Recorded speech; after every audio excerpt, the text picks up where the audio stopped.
Hello everyone, this is Fionapollo and I do art commentary. And today I wanted to discuss a rising topic in the world of animation that has actually been around since pretty much the inception of dial-up internet, and that is indie or independent animation projects. If you pay attention to the current animation industry at all, then you'll know that things have been not great, really not great. Shows have been getting cancelled, budgets have been cut, everyone seems to be getting laid off. It's just a really uncertain time right now and nearly everyone's feeling the pinch. Everyone seems depressed, anxious, upset and frustrated, and they have every right to be. The rug feels like it's being pulled from under them from every direction. That dream we have of following that pipeline from getting a degree or just working really hard, landing a freelance job or studio job, and getting to both work on and maintain a job within a field you're passionate about while still having a decent standard of living. I'll be honest, it's never seemed more shaky than it does currently, and it's starting to feel like that pipeline is no longer feasible and doesn't actually better your chances of landing a job, much less making a decent living in the animation field. Since 2020, the creative industry has experienced a major shift, and many people now feel misplaced, even as animation carried the film industry through such an insane period in history. I myself was studying my animation masters when 2020 hit. I had an apprenticeship lined up and everything, but then things just fell apart. I did a couple of freelance gigs, but then work dried up really badly, and I was burned out from the medium for quite some time after. It's only with encouragement from my channel's recent growth that I've been tentatively getting back into it. And even outside of just not being able to get your footing, or keep it for that matter, the current industry model may not necessarily even be suited for the kind of story you want to tell. So where does that leave you? If something similar happened to you and you had all of these ideas, combined with the skills or knowledge, or even just the ambition necessary to put a story together, what do you do when that story just doesn't seem possible under the current restrictions of the industry, or you just seem to keep encountering certain roadblocks? Well, a growing sentiment among aspiring storytellers seems to be that if you want something done, you can do it yourself, and that's what many have decided to do. It's only April, and the sheer number of exciting, innovative, and new independent projects that are popping up and gaining more prominence this year, whether they've just been announced, are in production, or have just been released, is nothing short of inspiring. And it's just the kind of encouraging, motivating beacon of light that we needed against the grim backdrop of cancellations and layoffs. In all honesty, we've actually been observing this for a few years now at this point, from way back in the 90s and 2000s with Newgrounds animations like Metal Gear Awesome and Super Meat Boy, to current productions on YouTube like Metal Family, Has Been Hotel, Hell of a Boss, and most recently, Lackadaisy. One can only wonder what comes next. I'll be frank with you all, I am a little bit sick to death at the moment of talking about every bad thing that's going on in the industry, that I just want to break away from it and focus on the good that's happening instead for a little while. I know I'm not the worst, but it's been playing on my mind, and constant doom and gloom isn't the kind of thing I want to foster. I think I and many others just need something to be hopeful about, you know? I want people to get excited about these projects. People are working hard on them, and it may well be the sign of a new era. But make no mistake, indie animation isn't for the faint of heart. If you have big ideas and big plans, it takes just as much, if not more, determination to see it through. And that is one reason of many as to how we are getting exposed to many truly dedicated and skilled people at this moment in time, but also how some productions can just seemingly fall off the face of the earth despite having so much promise. So today, I want to talk about the history of indie animation and how current projects are paving the way towards the future of animation as an industry. I'll be talking about the circumstances that bring about this unique form of self-publishing. I'll be going over the pros and cons of it currently, and I also want to highlight some shows and projects that I believe have contributed to indie animation's appeal recently, as well as some projects I'm really looking forward to in the future. If you like this video, please be sure to like, comment, and subscribe. Are there any indie projects that you're keeping an eye on at the moment? Are you perhaps creating one yourself? Please let me know. Ooh, I'm excited for this one. Let's go. Part 1. Newgrounds.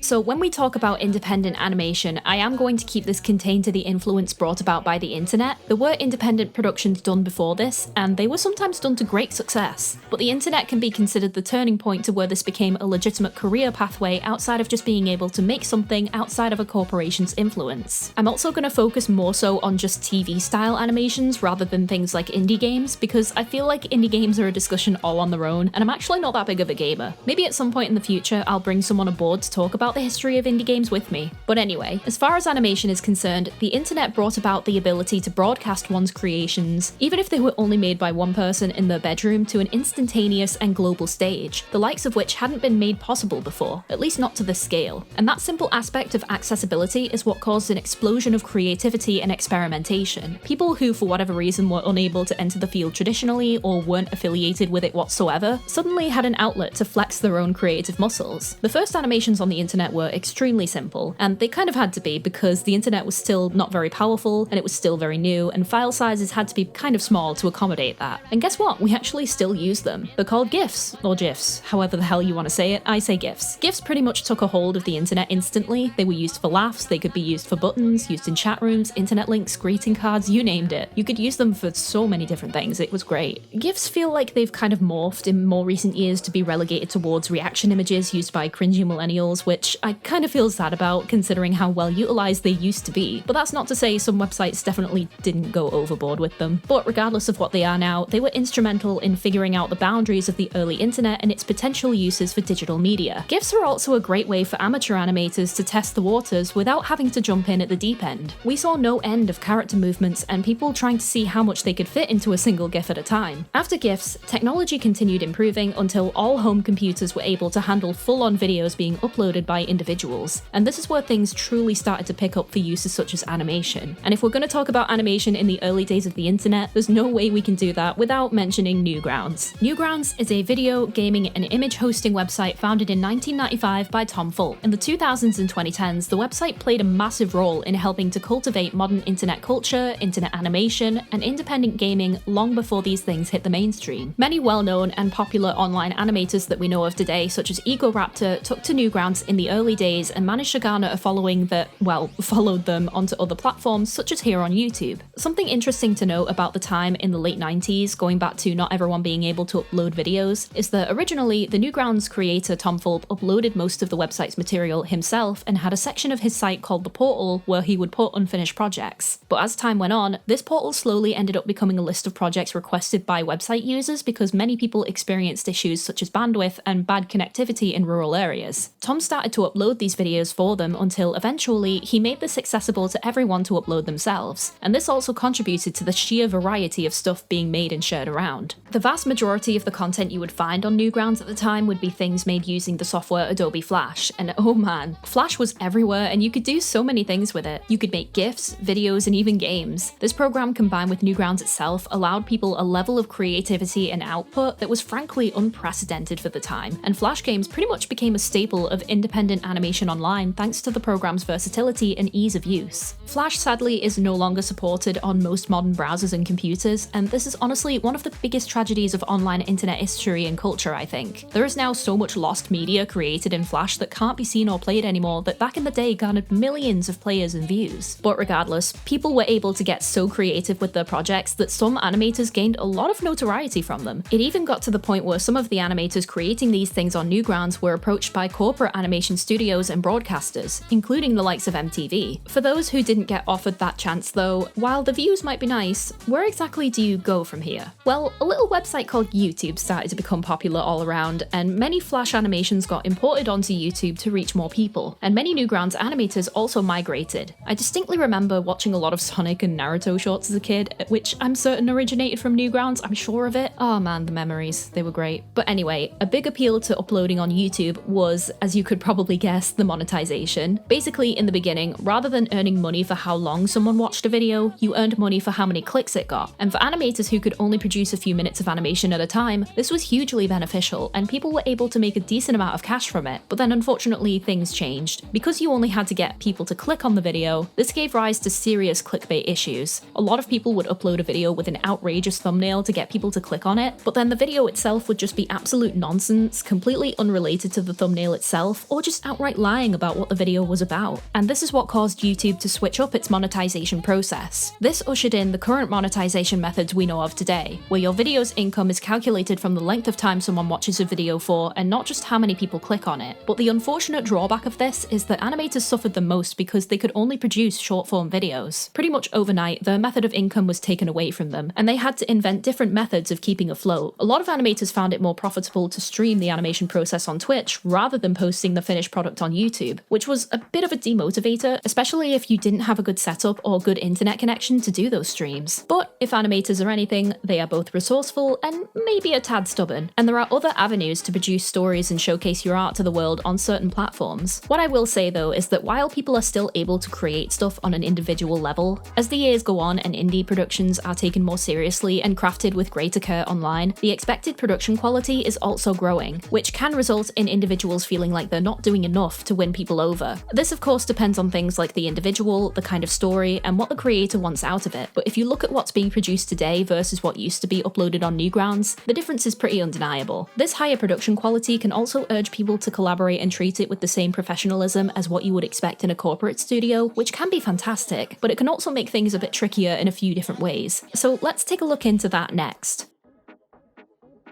Part 2. The current landscape. So while indie projects have been able to be produced before, the real instigator of its current form took off in 2019 with the release of a 30-minute pilot for a show called Has Been Hotel, created by one very talented Vivian Medrano, or Vivziepop as she's more commonly known online. Vivzie was able to garner massive support from her fans to secure some pretty decent funding, hire a crew, and work on the pilot full-time. She was also able to create her own studio, Spindle Horse, which now produces her other web series Hell of a Boss, which takes place in the same universe. Has Been Hotel's pilot currently stands at 85 million views, and is a major success story that proved to people that this model could work. And I wanted to break down as to why exactly it worked, because these factors can also determine which projects will have a similar outcome and which ones won't. One thing we also need to keep in mind is that indie animation is kind of running parallel to the corporate side of the animation industry at the moment by way of the content being made. And this is also a factor in its current rise in popularity. Simply put, TV and film at the moment is heavily saturated with existing IPs that are being rebooted, continued, or retold. And I think many people are getting more than a little bit bored and frustrated with this because it feels akin to a stagnation in creativity. Not every show or studio is doing this, but it's enough to be noticeable, and animation fans just want something different, something new that they can sink their teeth into. And that's the exact kind of thing that indie animation offers in spades. There is not a single show on current TV that looks like Has Been Hotel or Hell of a Boss, despite the gripes that some people may have with part of the show's aesthetics. Some of which I agree with, there is a wee bit too much red, but that doesn't take away from the fact that these properties are extremely recognisable, and more importantly, offer an alternative to the kinds of aesthetics and themes we're getting on regular television and streaming. The characters in corporate TV shows especially don't often have this level of styling or detail because of how much they have to move, at least not in recent years, and a lot of that has to do with constrained budgeting and deadlines. Detail-wise, the closest I can think of right now is, I don't know, Castlevania, but if you watch the show, you'll see that these characters are normally standing still or being animated on threes when an action scene isn't taking place. Vivzie was able to secure a sizable amount of funding that allowed for more time and care to be put into her creations without running her crew into the ground, and people can really see that shining through in the production value. I will say, I did make a video last year whereby there was an accusation going around by a former Spindle Horse employee stating that there was in fact a toxic work environment going on, but I'll be honest, I didn't really hear much about it afterwards, and to my knowledge, not enough evidence was actually given to support what was being said about the studio and its members. So whether or not it really happened is still kind of up in the air as far as I know. I'm not here to judge anyone based on what they believe regarding this because I can't judge anything considering I don't know, but it's worth just mentioning since I had covered it previously. We also can't forget subject matter. Vivzie's work most definitely would not be greenlit in a traditional manner for TV or streaming. She would be made to cut back on the language, themes, relationships, character identities, design elements, and so forth to the point where certain parts of the show would be unrecognizable to what we know today. And this is definitely a massive appeal to indie animation. Your creation is still your own, and even when you're receiving help from your crew with refining things, you would still have a large amount of input without industry restrictions. You look at a good majority of indie animations being made and they are so vastly unique in appearance, the character designs especially are often so daring and refreshing that it really makes you realize how much TV is missing out from not having this kind of stuff in its repertoire. But that said, there is a reason that Vivzie's properties in particular took off in the way that they did, and a big factor is that she already had a huge following from the early days of YouTube. Now, having a pre-existing following doesn't guarantee that your idea will be a success, nor will your idea be doomed to fail without it. But the fact of the matter is that you need a loyal enough pool of viewers and supporters who are interested in what you're making and want to stick around to see it through. And this is a similar situation with the latest big indie animated pilot to be produced, Lackadaisy. Now, I'm just gonna geek out a little bit because, I don't know if you can tell, but Lackadaisy is right up my alley, and I've been a fan of the comic for years at this point, and I know that when I put out a post mentioning it, a few of you hadn't heard of or seen it yet, and to little old me, that is an injustice. So let me enlighten you. Lackadaisy is a webcomic first posted in 2006 by Tracy Butler. The story takes place in St. Louis, Mississippi during the 1920s, aka the height of the Prohibition era in America. Anyone not familiar with Prohibition, alcohol basically became an illegal substance which caused a lot of the country's bars, pubs and clubs to either shut down or become illegal watering holes known as speakeasies. After the death of Lackadaisy's owner, Atlas, his widow, Mitzi, who now owns the business, and a handful of the remaining staff tried to keep it running. This includes a band member Rocky, his cousin Freckle, and Ivy, who works in the Little Daisy Cafe, aka Lackadaisy's business front. These are all of the characters that you see in the pilot who are referred to as rum runners. The webcomic itself has actually won several awards, including the Web Cartoonist Choice Award in 2007, and has both been praised for its incredibly detailed and lovingly rendered visuals, engaging story and characters, and is even cited as the inspiration for other webcomics as well. But anyway, I don't want to get too deep down a hole of hyperfixation here. I'd much rather you guys be intrigued enough to read and watch it for yourselves. It's so worth it, trust me. But back on topic, I've been a fan of Lackadaisy's comic for quite a few years now. I first discovered it when a friend recommended it to me in 2013, and even well before that. Lackadaisy had been on the internet in webcomic form since 2006. So Lackadaisy, while it has only just received a screen-adapted form of media, has already had an online presence and has been able to build up a supporter base for around 17 years before this pilot was dropped. Tracy Butler, I believe, is already in her 40s, and I'm not bringing that up to age shame her, I'm so sorry Tracy. I'm bringing it up because I know a lot of young'uns are so petrified of time passing them by and not achieving everything they want to before a certain age. I'm bringing this up because I know it can be easy to aspire to the heights of these particular stories and dream that you too could attain success for your idea in this way, but the fact of the matter is that these properties require an enormous amount of time and effort to become something that sticks in a lot of people's minds. And the artwork or story pitch, or even just getting the pilot made, is only a small part of it. Marketing can also be a gigantic factor in getting your project recognized and talked about. And marketing isn't just,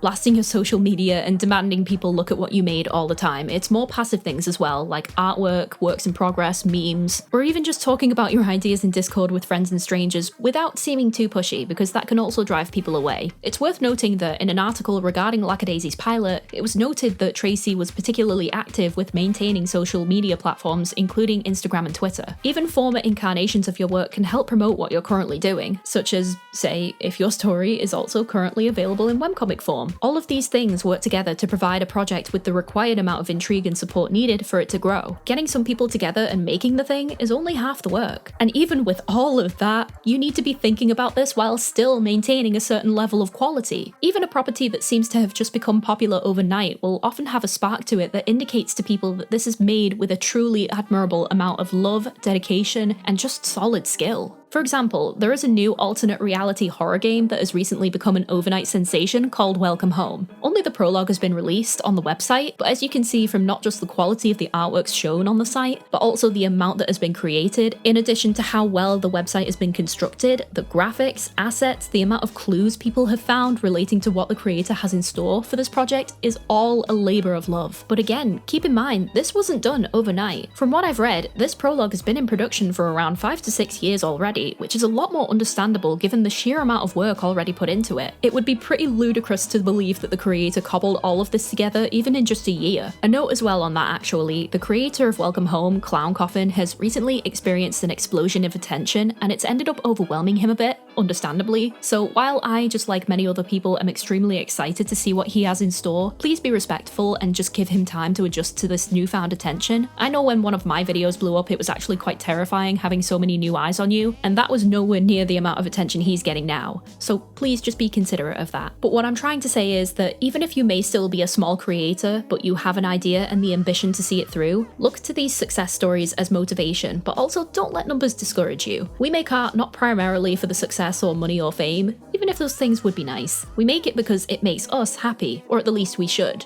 Because, audiences will pick up on whether or not you're enjoying what you're making. Another thing to keep in mind is that these particular properties also have a good handful of people working behind them. So if you're working on something by yourself or just with a couple of friends, then you're most definitely not going to reach the same level of production. And that doesn't mean your work won't be as good or have less value, definitely not. But basically, the thing with productions like Hell of a Boss and Lackadaisy is that they are actually much closer in comparison to how corporate animation is made than indie animation than people think. Even despite some of the difference in things like like creative freedom, and a big chunk of that comes down to funding. I think sometimes it gets a bit lost as to just how wide the gap can be in terms of the scope of an indie animation, purely because the bar for acceptability continues to be raised higher and higher. Sometimes you get stuff like Hell of a Boss, which is done with a high level of professionalism and a sizable crew behind it who are well compensated, but Hell of a Boss and Lackadaisy and productions like them are outliers that have like a 1 in 10,000 chance of happening. And on the other end of the scale, you have like Tiffany and her two friends who are all probably minors making stuff for free who just want to make silly shorts of their OCs. And both ends of that scale are perfectly valid. But I also do think there may need to be something put in place in the future as these kinds of high-level productions become more common, so as to help people better distinguish between productions that are done with massive budgets versus a project being made by a couple of friends in their free time. If you're small and just starting out, which bear in mind a lot of the people who worked on these properties were also pre-established professionals, or at the least had a lot of art or animation experience, then it's probably more realistic that you would be working with a smaller crew who are fitting the production around their own lives, rather than being able to work on it full time because they're not being as well compensated to do so, unless you have a Kickstarter and miraculously overshoot your goal, which can happen from time to time. But also with that, indie animations can also be a way for greener animators to learn on the job how to do certain things without the same level of pressure as these higher end productions. Not every project is aiming for great heights, and sometimes people just like having a project going on to help them along with learning new skills or to tell a story with whatever level of quality they can manage. It's more just that need to create something that just seems to be an intrinsic part of being an artist. That said, I do also just want to urge people to be careful. While some people do just want to create their own projects and do so with voluntary help without the need for a budget, this can still get a bit tricky when more people and things like contracts and NDAs get thrown into the mix too. You will come across some truly kind, dedicated, and helpful people in the indie scene just like anywhere else, but you also risk being drawn in by people who only really care about their own bottom line, and that's something that newbies just need to be careful of as well. Case in point, a short while ago, multiple indie productions pulled out of partnerships working alongside an entity known as Bold Bird Studios. Essentially, Bold Bird was an indie animation studio aimed at taking on volunteers who were willing to help be a part of other people's indie projects. But what ended up happening is that there were apparently multiple cases of mismanagement, unprofessionalism, gross negligence, and toxic work environment happening behind the scenes. I was considering making a video on the entirety of the Bold Bird situation at one point, but on further reflection, that's probably not the best idea. My own time constraints make me not very capable of covering stuff like that in the level of detail it deserves. But regardless, because indie animation doesn't operate under all of the same rules as a corporate production, it is still a bit of a Wild West landscape, so things like this can be difficult to prevent. The best thing you can do is just be aware of it, and if you can, once things start to feel off, just get out of Dodge as quick as you can and try your luck elsewhere. There's plenty of projects happening. So that's the current scene as far as I know. There don't seem to be very many videos of this nature that I can use for research, so a lot of this is just kind of me trying to puzzle everything together, so I hope it's making sense. But with that now covered, what could possibly be in store for the future of indie animation? What could this kind of creative environment offer us in the coming years? And what kind of an effect could that have on the current animation industry at large?